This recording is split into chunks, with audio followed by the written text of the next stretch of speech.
Mag-isda naman tayo guys, kaya naisipan kong bumili ng 3 pirasong JJ at yan ginawa kong sarsyado. Kasi nagsasawa na ako sa manok at pork.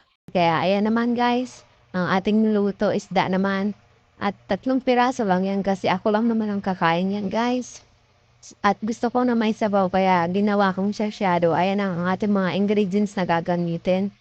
At magsimula na nga tayong magprito ng ating isda, guys. Ang ating isda ay dinagyan lang natin ng asin at paminta at pagkatapos niyan ating pipituin na.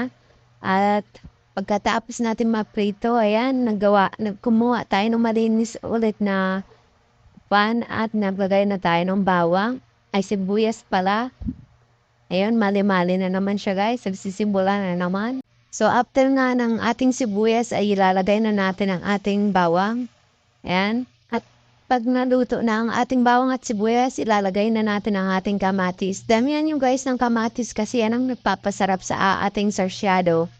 Ayan. Tapos, hintayin lang natin maluto ang ating kamatis. At pagka naluto na yan guys, maglalagay tayo ng konting tubig.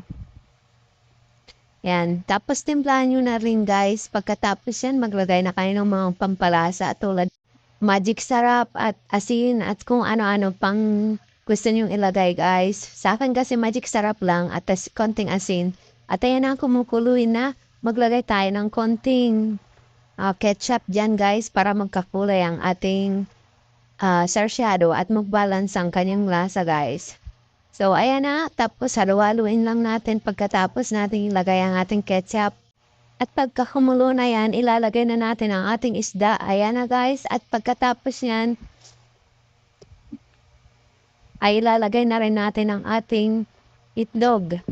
Isang itlog lang nilagay ko guys kasi ako lang naman ang kakain. At pagkatapos yan, natin may lagay ang ating itlog. Luto na yan guys. Hintayin lang natin maluto ang itlog at luto na yan. At ayan na nga ang ating sarsyadong isda. At kung nagustuhan niyo nga ang videong ito, huwag niyong kalimutang mag-follow. Salamat sa panonood. Yummy, yummy fish. Tara, kain na tayo guys. Nakakagutom na.